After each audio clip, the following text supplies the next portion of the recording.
Bonjour à tous, comment allez-vous? Aujourd'hui, je vais vous parler de l'anxiété. Nous vivons dans un monde d'anxieux où tout est pour hier. Nous ne pouvons pas être patients et savoir attendre à cause de l'anxiété. Nous sommes très agités, stressés par notre routine.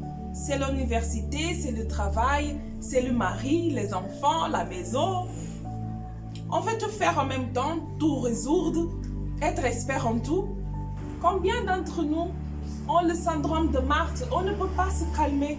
Marthe, dit la Bible, qu'elle a reçu Jésus dans sa maison et elle était occupée à beaucoup de services domestiques. Elle s'est fâchée parce que sa sœur, appelée Marie, s'était assise auprès de Jésus en écoutant sa parole. Elle n'a pas collaboré avec elle à servir le maître. Elle a dit à Jésus, Seigneur, cela ne te fait rien que ma sœur me laisse servir pour servir?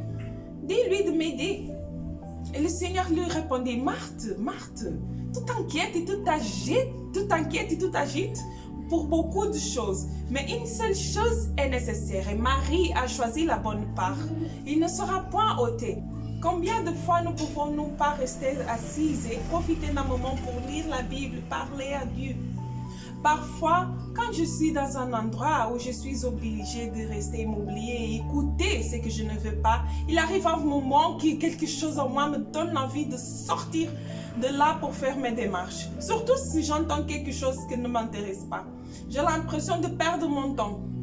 Parce que nous sommes comme ça, n'est-ce pas? Quand nous regardons par exemple l'émission de télévision, nous pouvons changer de chaîne à chaque fois que quelque chose ne nous intéresse pas. Mais quand il s'agit d'être dans un lieu, parfois avec des gens dans les conversations qui ne nous intéressent pas, le fait que l'anxiété se manifeste précisément lorsque nous nous sentons incapables de gérer une situation, ce qui nous cause du stress. C'est là que commence la crise d'anxiété et la lutte pour contrôler nos émotions.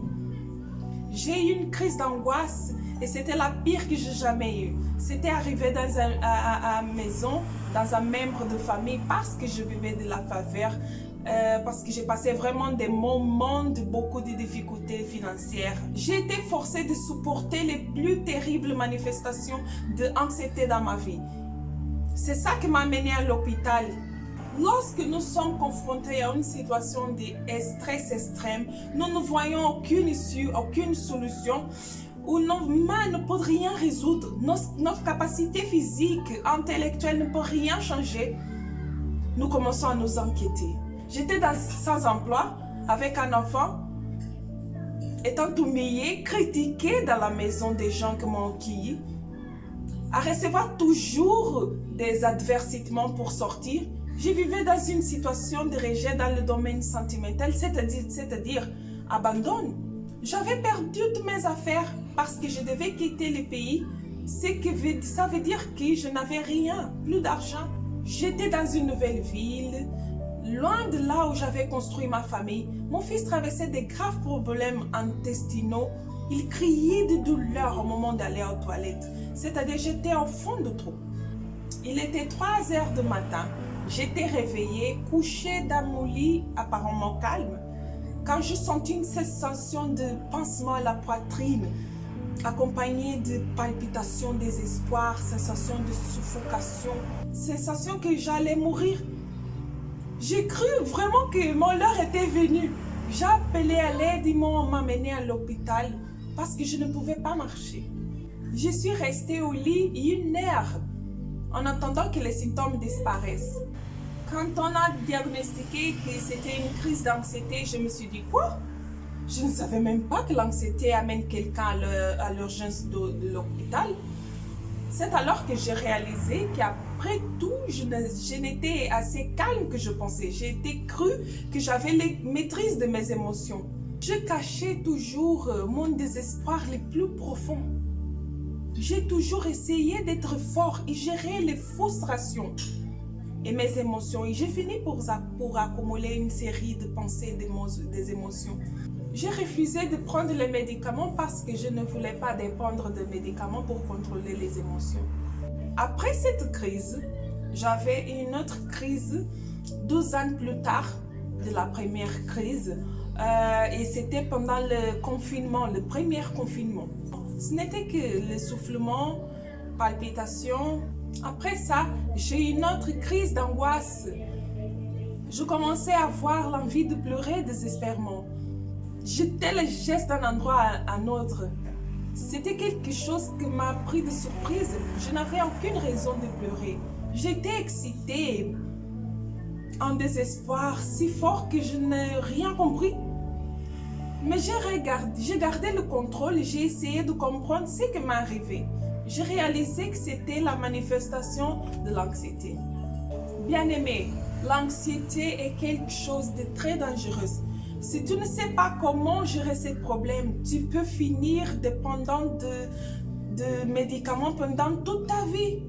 Apprendre des médicaments pour te calmer, même pour dormir et avoir une vie d'esclavage émotionnel. Le meilleur de tout, c'est que j'ai découvert que je suis anxieuse. Et j'ai fait des exercices quotidiens pour pouvoir gérer cette émotion. Je ne laisse pas mon anxiété prendre contrôle de mes émotions. Nous sommes tous un peu anxieux, mais l'anxiété devient quelque chose de négatif quand elle nous domine au point de nous ne pouvons pas contrôler nos émotions. Comme je l'ai dit dans les vidéos précédentes, nous accepter tels que nous sommes, c'est le meilleur moyen de gérer notre lutte quotidienne au lieu de prétendre qu'elle n'existe pas. L'anxiété est une énergie négative qui emprisonne les gens dans un système d'angoisse, insomnie, pensée accélérée, stress, irritabilité, négativité, palpitations, essoufflement, sensation que je vais mourir. Doute, envie de pleurer sans raison, envie de crier, maux de tête, etc. Ces énergies négatives appartiennent à l'obscurité. Alors, une personne qui vit dans l'anxiété, dans l'angoisse, est une personne qui vit dans l'obscurité. Dans l'obscurité, il n'y a que détresse, souffrance, chagrin, angoisse, préoccupation et difficultés. Une personne anxieuse peut passer des années sans avoir de crise, mais en tant qu'elle ne se libère pas de ces énergies négatives, à tout moment, dans une situation critique, elle peut manifester l'anxiété. Seule la lumière peut détruire les ténèbres, bien-aimés. Dieu est lumière, et quand tu commences à parler de la puissance de Dieu et à déclarer des versets bibliques, chaque fois que tu penses que tu es sur une énergie négative, l'action de la lumière qui est en Dieu éclairera toute énergie négative. David, dans le livre de Psaumes, chapitre 18, il parle de ce moment de détresse.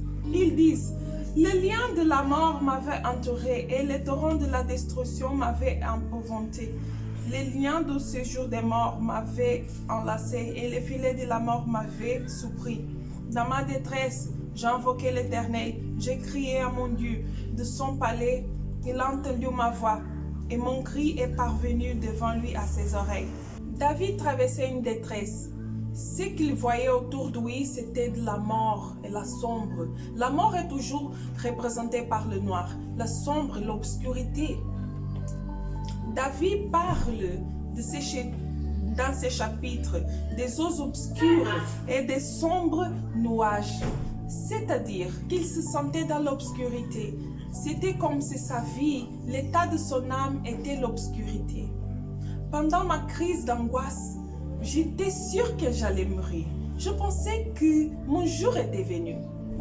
C'était vraiment une sensation terrible qui semblait perdre la vie, comme si j'étais entourée d'énergie négative de la mort. Et voici ce que David décrit dans sa détresse. La sensation d'être près de la mort. Il a crié à Dieu parce qu'il était entouré d'énergie négative, entouré d'obscurité. Il avait besoin de sortir de ces systèmes émotionnels d'angoisse. David savait que Dieu est lumière et dans la lumière, il trouve la paix, l'espoir, le repos, le bien-être, la tranquillité. C'est en Dieu.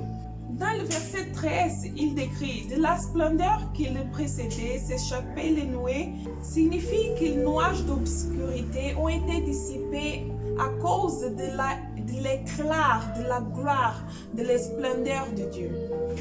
Qui va te sortir de l'obscurité? Ce n'est pas le médicament, c'est Dieu. Les médicaments vont soulager les symptômes, mais ils ne vont pas te sortir de ce système d'angoisse. Juste Dieu qui est lumière. Tu dois l'attirer auprès de toi pour qu'il agisse et entre dans ton anxiété, te fait sortir de cette obscurité. Sans lumière, il est impossible. Utilise la lumière comme un médicament. Dès que tu te réveilles, tu peux commencer à réciter les versets bibliques. Par exemple, tu es ma lumière, ô Éternel. L'Éternel éclaire mes ténèbres. L'Éternel est mon salut. De qui aurais-je crainte? L'Éternel est le soutien de ma vie. Envoie ta lumière et ta fidélité. Qu'elle me guide, qu'elle me conduise à ta montagne sainte et à tes demeures. Quand tu iras te coucher, déclare encore. Fais ces déclarations tous les jours et tu vas voir les pouvoirs, la puissance de ces paroles. C'était comme ça que j'ai réussi à contrôler mes émotions par rapport à déclaration des versets bibliques. J'espère que cette parole t'a béni et que t'a aidé à te libérer de cette angoisse. N'oublie pas de partager ces vidéos à tes amis parce qu'en faisant comme ça, tu vas aider les gens à se libérer aussi de l'angoisse et d'anxiété. Que Dieu te bénisse. À bientôt.